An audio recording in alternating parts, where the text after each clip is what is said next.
Hi, welcome to the Times of Israel's daily briefing. It's Wednesday, April 2nd, and I'm Jessica Steinberg. I'm speaking today with U.S. Bureau Chief Jacob Magid. Hi, Jacob. How you doing? Hey, Jessica, good to be with you.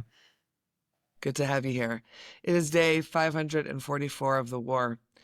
Israeli forces are said to have launched a ground offensive in southern Gaza's Rafah, with Defense Minister Israel Katz calling on Gazans to act now to overthrow Hamas and return all the hostages. Meanwhile, the U.S. Pentagon announces the deployment of a second U.S. aircraft carrier to the Middle East. The ongoing matter of Qatargate, so-called Qatargate, the probe of the Prime Minister's office receiving money and instructions from Qatar, has continued, exposing that two Prime Minister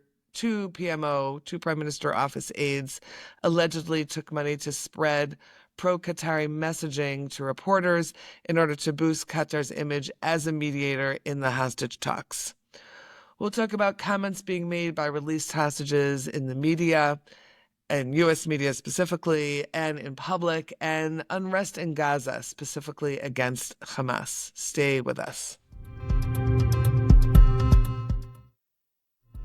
I like what I do as a Jew, and I find it interesting and meaningful, but I want to learn about what's out there and how do the rest of our people connect.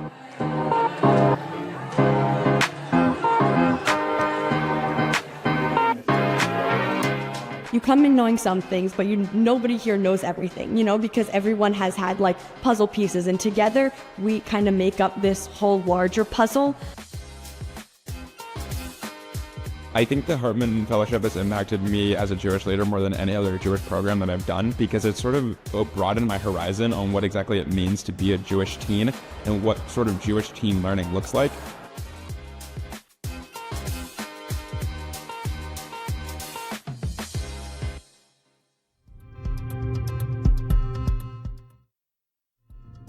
Okay, Jacob, let's start with released hostages.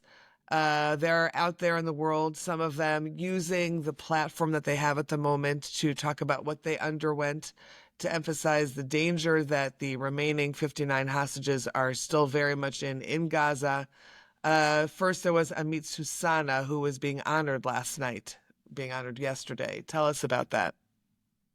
So Amit Soussana was one of 8 women who won the International Women of Courage Award, which was distributed by the U.S. State Department in Washington. So she flew out to be a part of this, 8 women from around the world. But it was Amit actually who got a special shout out from U.S. Secretary of State and U.S. Secretary of State Marco Rubio, and then also was given the opportunity to provide keynote remarks at this event. She spoke for about 10, 15 minutes, the only of those 8 women who got that opportunity, and used that in order to highlight the plight of the hostages and call for the immediate release of all those still in Gaza, saying that this is quite the honor, of course, and I'm using this opportunity to showcase the strength of women and those women who are like me who are able to survive in captivity. But it's still bittersweet because there are still 59 others in captivity in Gaza. I think it was interesting to note that she struck a little bit more of a mamlachti tone. She didn't Meaning? criticize the government of Israel at Mm. all. And this is something that I'm noticing some hostages are a little bit more comfortable doing in recent weeks. We had Yarden Bibas get as close as anyone has really come in this kind of space in terms of international audience. When he spoke on 60 Minutes this week, he talked about the fact that the returning to war won't bring back the hostages. He doesn't say, I think the government is therefore wrong for doing so, but it's very clear that he doesn't agree, as most hostage families I've spoken to, and also just it's clearly the hostage forum in general that represents the majority of families don't agree with this decision. And Yarden Bibas chose to use his platform in order to highlight his frustration and concern about what a return to the war and intensification of IDF fighting in Gaza that we're now seeing, and you just mentioned in Rafah and other places, what that means for the remaining hostages. And notably, that's also where according to poll after poll, where most of the country is. The government is in a different place right now. I think the plurality of Israelis who support resumption of fighting and further military pressure on Hamas. Though that plurality is made up of coalition voters, and that's clearly who Netanyahu is most beholden to, as what, in addition to just the coalition partners himself. But he's going to have to respond, or at least he's going to have to put up with these other hostages, released hostages, who feel differently. But specifically, Amit Soussana was a little bit more careful in how she went about it. I think she recognizes she's in a very formal setting at the State Department. But still, her call was that this can't be something that's delayed for till tomorrow or next week. It needs to happen now because we're seeing that hostages are in severe, severe danger. We're hearing more and more testimony from released hostages. Elia Cohen Right. on Channel 12 yesterday, some really harrowing details about that the conditions that they're being held in, and many others talking. I think Nimrod Cohen, another hostage still in Gaza, there's testimony finding out that he's actually has been held for months in a cage that's for animals. So these are the conditions that we're talking about, and that's why I think the hostages know better than anyone that this can't keep dragging out. But in the meantime, negotiations aren't really going anywhere. Yes, you're hearing every day, there's lots of leaks from different mediators from Israel and others trying to show that there are different proposals on the table. But again, my understanding is that Hamas is willing to release all of the hostages as part of a second phase, and Israel wants to stick with a first phase extension.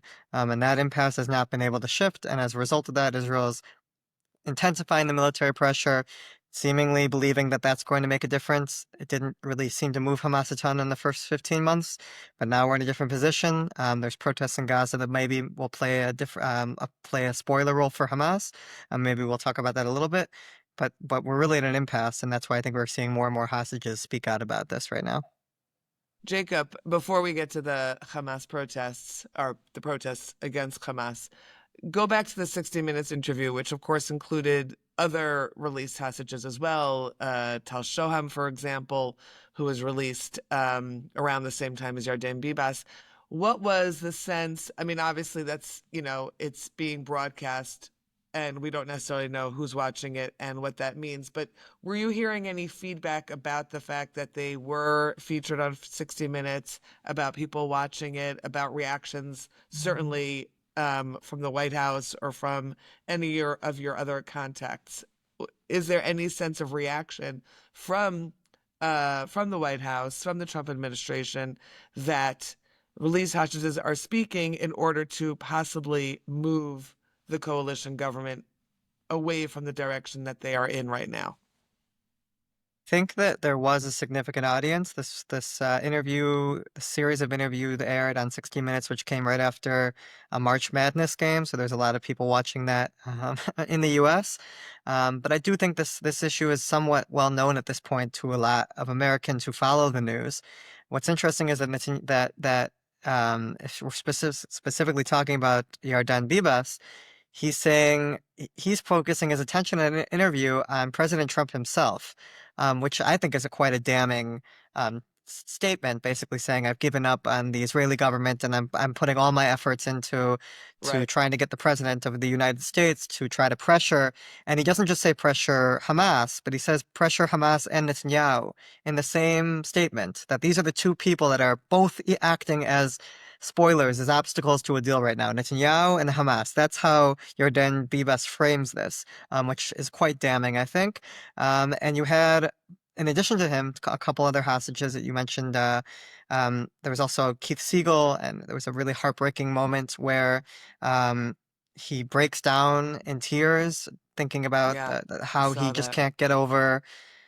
can't move forward as a result of the hostages still being in Gaza. And then Tal Shoham revealing how the two hostages that he was held with, talked about openly taking their own lives. And then one of the mothers of those hostages who's still in Gaza, who's listening to this on camera, says, but if they do it, they'll do it together. Right. The Just a two best harrowing statement friends. for a Right. mother to make. And that's that's kind of what they're using this opportunity to again raise the plight. Is it something that Americans aren't familiar with? And that I think those who are watching the show are probably aware. But again, I think it's their goal is to try to move the president of the United States to maybe push both parties, because it's not just Netanyahu, of course. And Yarden Bibas says that. But that's, I think, their goal in the interview, and their goals with all these efforts in terms of engagement with the media in the United States. Okay. All right. Let's take a pause over here. And when we're back, we'll talk about what's happening in Gaza on perhaps growing protest movement and what that actually means. So stay with us. Like I and my wife, like we were mourning with people. But because of the way that things have changed, let's say in the last 5 to 7 years, there was a feeling that, and this is the substance of an exchange I had in dissent with another member of the magazine's editorial board, the kind of progressive movement, I think a lot of people in the progressive movement felt, well, if we make a big deal out of Jewish pain and suffering in the wake of October 7th, it'll be instrumentalized and used to justify the war. That's like a generous interpretation. And my argument was actually not mourning legitimates the war. And this is because people don't understand also how like Israelis feel themselves to be in the world. That if you were able to mourn, then you also might be able to say to people, look, like this, what happened is heinous and horrible. And there is another way other than living by the sword forever. But when the world's response to this is you got what you deserved and this is even a good thing, well, you only confirm the sentence that the whole world is against us.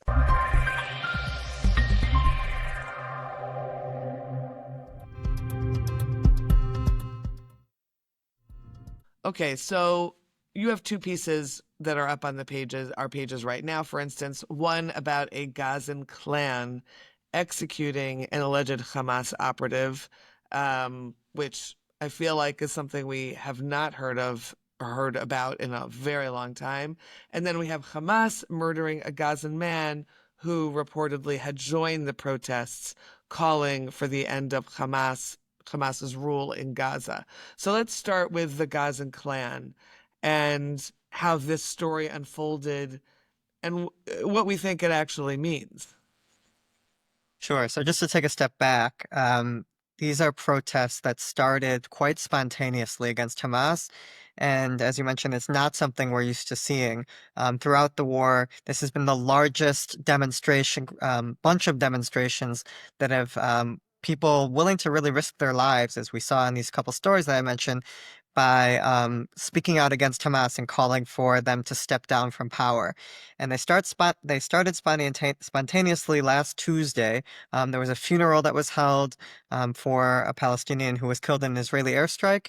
And the people, the funeral goers, used the opportunity. I think they were clearly frustrated, obviously, with Israel, but also with Hamas as well, feeling that the resumption of the fighting is also they are to blame for dragging the people of Gaza, holding them hostage as well for the past year and a half by continuing this war against Israel.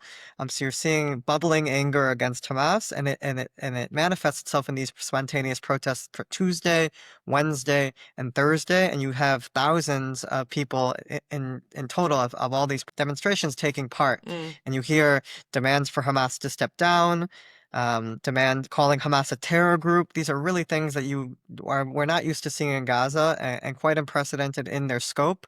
This has happened. There's been smaller or equal-sized protests several years ago, but those were quashed pretty intensely by Hamas at the time. Right. So the fact that we're again seeing this now shows the demonstrations that this is not something the people of Gaza are not where Hamas is, at least a growing number of them. There are also people, of course, calling for the end to the war, and I think people, maybe Al Jazeera and other outlets who are a little bit more sympathetic to Hamas, are highlighting those aspects, that these are a lot of civilians calling for. It's against Israel, but just calling for an end to the war. They're talking about the civilian casualties. I mean, we haven't covered it a ton on our website, but like there's been scores, dozens, if not hundreds of children that have been killed in the past several weeks since the war resumed. And they're obviously calling for that. But what's unique about this, of course, is that people are willing to take a huge risk and call for the end of Hamas in Gaza. And the risk we're seeing immediately, that people are facing threats. There have been several people on social media have talked about facing threats of death threats from Hamas operatives, warning them if they keep protesting that they'll be killed or that they'll be. Hamas issued a joint statement with several other terror groups in Gaza, talking about how they'll be treating those who participate in these demonstrations as collaborators with Israel. And you even saw masked, armed men looking on in some of these at these protests that were clearly Hamas operatives, just looking to make sure nobody overstepped in terms of what they were looking to see. And after one of these protests, I think it was on Thursday or Friday last week, we actually had a 22-year-old who was taken by Hamas operatives, according to activists, and tortured and then killed and left in front of his family's home for Right. them to see. Basically, this is what happens to those who participate in these protests. I think as a result of some of these protests, the fact that this is still relatively small, and the threats that we were seeing, the protests have been more sporadic since then. I think wasn't major ones over the weekend. There are protests planned for Wednesday, today. But again, it's unclear whether they'll be able to be the scope that they were before, because there is a lot of intimidation. Wait, But Jacob, I'm curious. anger against Hamas Wait, Jacob, I was going to get to the just flower curious. thing. So I want you to get to that, but just want to ask you a question. How do you know about the protests that are planned? So I follow different activists in Gaza, and and some of them who are outside of Gaza who are in touch with them, and they're posting on social media about what's being planned for future days. And there was a lot additional protests that were planned following what you mentioned in the beginning that I haven't even answered yet, which was this killing of someone alleged Hamas operative by this clan, the Abu Samar clan in Deir al-Balach. Basically, what happened was there was a line, people waiting in line for flour.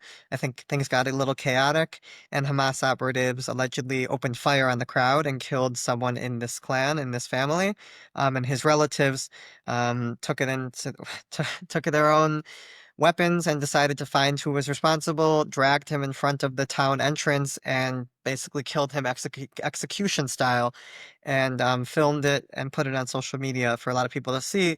It's another demonstration of the anger at Hamas, and I think it will further maybe embolden some of those who are willing to protest. Again, these are still somewhat small. I think it doesn't help. We've actually seen comments from Israeli officials, Netanyahu, Israel Katz, the defense minister. I saw the Israeli embassy in Washington also is weighing in on this. I think the more that Israeli officials try to encourage these protests, the less legitimacy that they'll have. So I Right. think in terms of allowing these to grow, I think that the best thing Israel can do is really not comment on them, to not make it seem like these are just agents for Israel or collaborators for Israel, but this is a real genuine protest. So we'll see if there's a shift in Israel's approach to it. But clearly, this is noteworthy, and maybe it will impact Hamas's calculus when it's trying to determine how to approach the hostage talks. Right. So we'll see how the boots on the ground and the strikes and the protests, what they all do over the next few days. Okay, I think that brings us to the end of this daily briefing podcast. Thank you, Jacob, for being with me this morning. Thanks for having me, Jessica. Sure. And thanks to you for listening to the Times of Israel's Daily Briefing. Stay tuned for tomorrow's installment. This episode was produced by the Podwaves. Any comments you have, you can always email us at podcast@timesofisrael.com. And of course, feel free to recommend us to other listeners and rate us wherever you find your podcasts. Until next time, be well and take care.